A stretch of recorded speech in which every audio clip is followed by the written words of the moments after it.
It's snowing this afternoon, and there are no flowers. There's only this sound of falling, quiet and remote, like the memory of scales descending the white keys of a childhood piano. Outside the window, palms, and the heavy head of the cereus, inclining, soon to let down its white or yellow-white.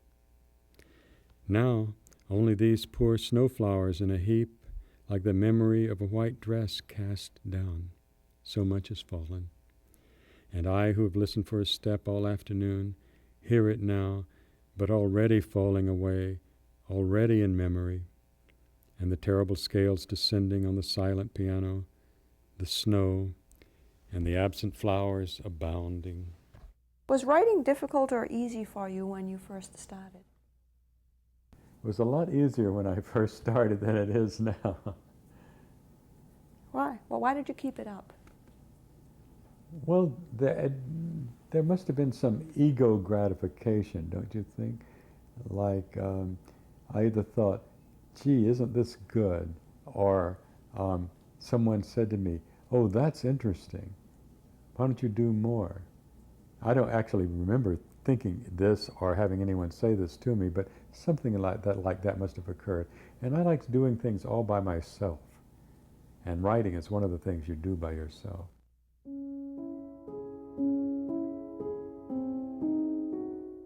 Well, they're simple, I believe. The poet needs to know the language and have some ear and have if possible, a vivid imagination and a great memory and a conscience and, I don't know, 5 or 6 other things that I can't think of at the moment.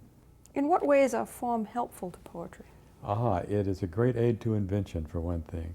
And it's in another way, it is like, I don't know whether they had these in your day, but in my day, the mathematics texts of, say, the 8th grade had the answers in the back of the book.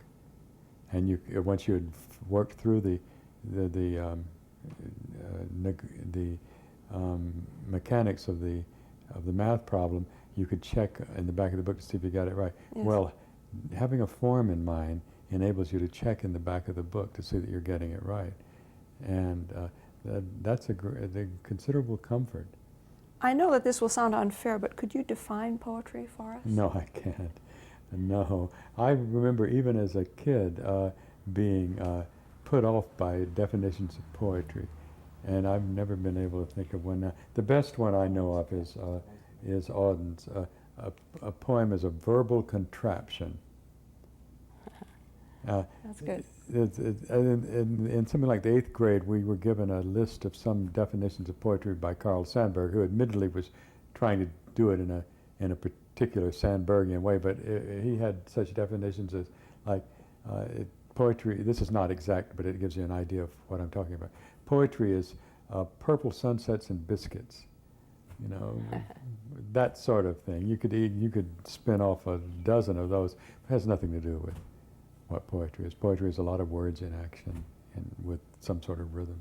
I'm wondering if recollection is particularly important to you. Yes, it is. I write about the past mostly, and as I get older, about the more and more distant past. Therefore, recollection is a necessary part of the act. And it matters to me to be able to recollect exactly and vividly. I've said somewhere that writing some kinds of poems is like taking snapshots so that you won't forget how it was. And some of my poems, I have that as a conscious intention for. It was the end of day, vast fire clouds in the zenith darkening at the end of day. The voices of my aunts sounded through an open window. Bird speech cantankerous in a high tree mingled with the voices of my aunts. I was playing alone, caught up in a sort of dream, with sticks and twigs pretending, playing there alone in the dust. And a lamp came on indoors, printing a frail gold geometry on the dust. Shadows came engulfing the great charmed sycamore. It was the end of day. Shadows came engulfing.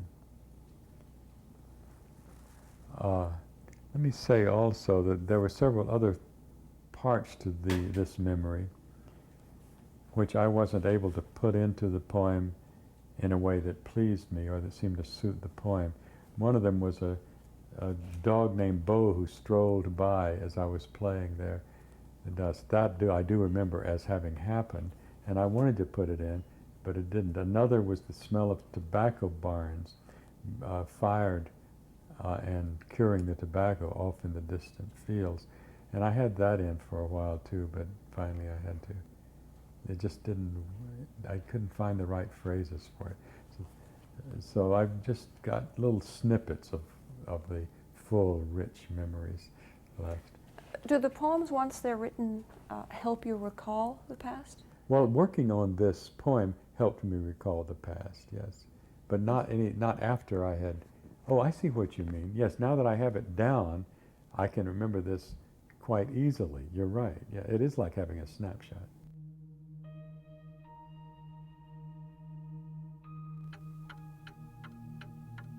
Men at 40 learn to close softly the doors to rooms they will not be coming back to. At rest on a stair landing, they feel it moving beneath them now, like the deck of a ship, though the swell is gentle. And deep in mirrors, they rediscover the face of the boy as he practices tying his father's tie there in secret, and the face of that father, still warm with the mystery of lather. They are more fathers than sons themselves now.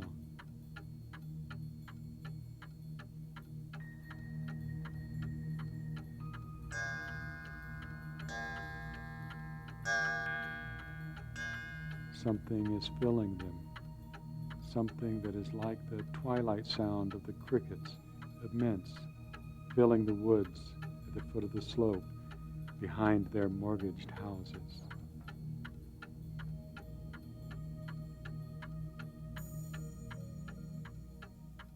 Do you always write in the tradition, the traditional Well, poems? there's several traditions going now, and I always write in one of the traditions.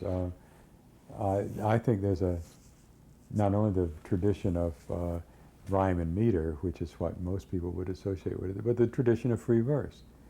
And I do think there's a real tradition of free verse, which many free verse writers are ignorant of and have no respect for and no alliance with, to my sorrow.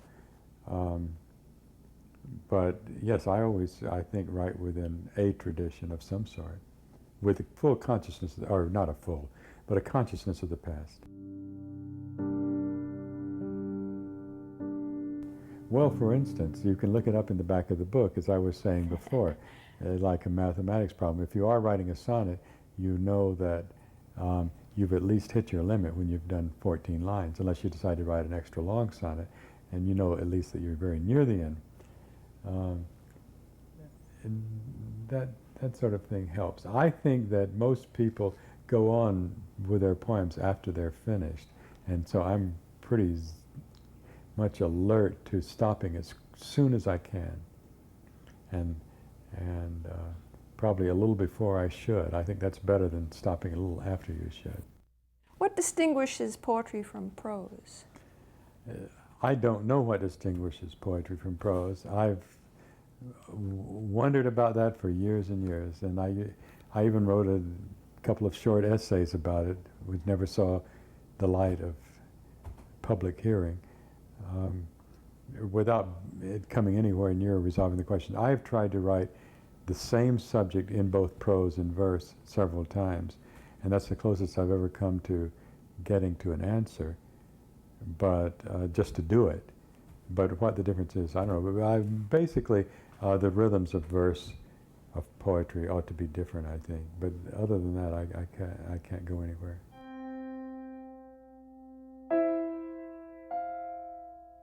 Well, my answer will be a very conservative answer to that. What gives a line in poetry its integrity, aside from the character of the author of the line, is its general conformity with uh, American phrase making in speech. I think this is speaking of the norm. Uh, I think that probably the great majority of the lines in any um, passage in verse will stop at the end of some phrase. And therefore, when the line runs over and does not stop at the end of the phrase, it will make some sense. If all of the lines run over, or the great majority of the lines run over, the definition of the line is lost, compromised, or sacrificed. So I guess one way of putting this would be that what gives the line its integrity, if it has any, is that it tends to be a unit of some sort, usually a phrase unit or an accumulation of phrase units, with a nice natural place to pause when the line is over. That isn't to say all the lines should be like that, but that so many should be like that that you recognize it when it's happening.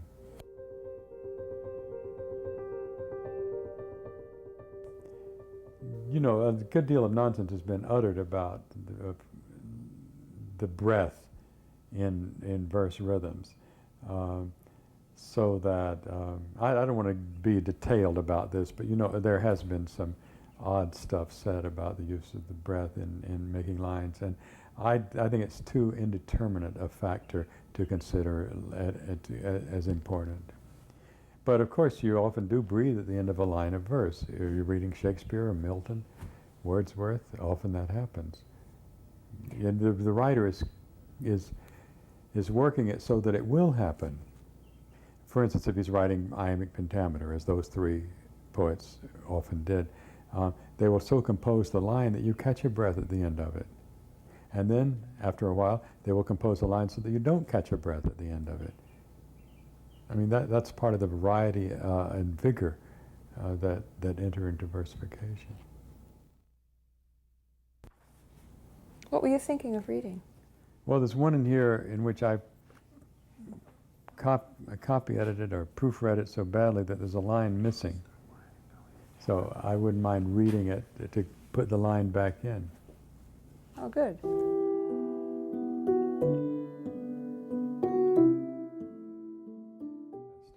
Certain moments will never change nor stop being. My mother's face all smiles, all wrinkles soon. The rock wall building, built, collapsed then, fallen. Our upright loosening downward slowly out of tune. All fixed into place now, all rhyming with each other. That red-haired girl with wide mouth, Eleanor, forgotten 30 years. Her freckled shoulders, hands. The breast of Mary something, freed from a white swimsuit, damp, sandy, warm. Or Marjorie's, a small caught bird. Darkness they rise from, darkness they sink back toward. Oh, marvelous early cigarettes, oh, bitter smoke, Benton. And Kenny and wartime whites, crisp, cocky, time a bow bent with his certain failure. Dusks, dawns, waves, the ends of songs. The missing line which I restored was, oh, marvelous early cigarettes, oh, bitter smoke, Benton. It took me a moment there to remember it when we came to the right place. How important is originality? Well, it is important, but my stand on this is that you don't need to worry about being original. If your character and or temperament is sufficiently strong and individual, whatever you do will be stamped with your character and your temperament and will therefore be original. How much do you keep in mind your audience? Well, I don't know quite what the audience is. If I knew better, I would keep it in mind more. I do want to be intelligible, but only to intelligent people. So I keep that in mind. But if I found something, some brilliant phrasing for some bizarre idea that I thought would displease the people that I normally would think of as my audience, it wouldn't matter to me. I'd use it anyway, of course. I think anyone would.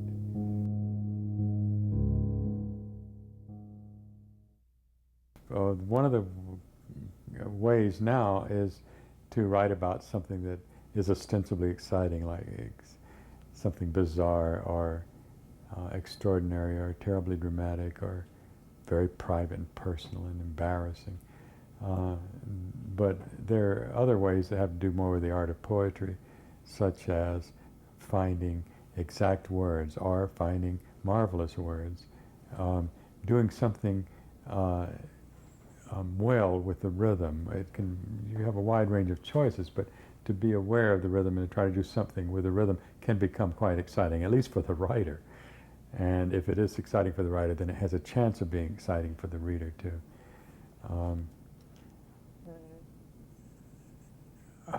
Putting things together in either an orderly fashion, I think that can be exciting, or putting things together in a sort of new way whose order is not immediately apparent. That can be exciting too. These are exciting in terms of the art, not exciting in terms of the subject matter.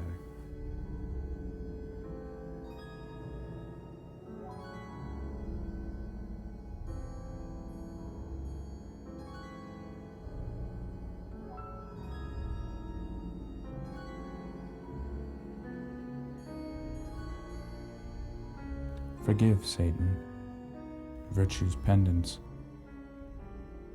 all such as have broken our habits, or had none. The keepers of promises, prize winners, meek as leaves in the wind's circus. Evenings, our simple wish to be elsewhere. Forgive shy touchers of library atlases, envious of bird flight, the whale's submersion, and us forgive who have forgotten how. The melancholy, who lacing a shoe choose not to continue. The merely bored, who have modeled our lives after cloud shapes, for which, confessing, have mercy on us. The different and the indifferent, in inverse proportion to our merit. For we have affirmed thee, secretly, by candle glint and the polish of silver between courses, murmured amenities, seen thee in mirrors by morning, shaving, or head in loose curls on the next pillow, reduced thee to our own scope and purpose. Satan, who, though in heaven, downward yearned, as the butterfly, weary of flowers, longs for the cocoon or the looping net. You went to the University of Iowa workshop. Yeah. Was that useful for you in becoming a poet? Well, it was useful for me. I don't know about the becoming a poet part, but I made several very good friends there and had a great time and wrote more and more while I was there. So I don't think it did me any harm. Did you learn about what kind of poet you wanted to be in those There's classes? a well-known anecdote that I believe Spender recounts in one of his autobiographies, in which he's reproved for saying he wants to be a poet. I think Eliot is the one who reproves him. I wish I remembered this anecdote better now that I've started talking about it. But he says, no, you want to write poems, you don't want to be a poet. Something to that effect. And that's the way I prefer to look at it. I did learn a few things about writing poems. I think the examples set to me of being a poet were not very good examples, frankly. And so no, I wouldn't want to say that I learned how to be a poet.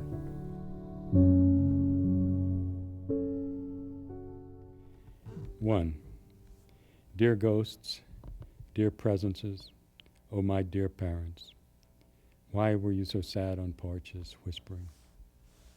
What great melancholies were loosed among our swings? As before a storm, one hears the leaves whispering, and marks each small change in the atmosphere. So was it then to overhear and to fear. 2. But all things then were oracle and secret.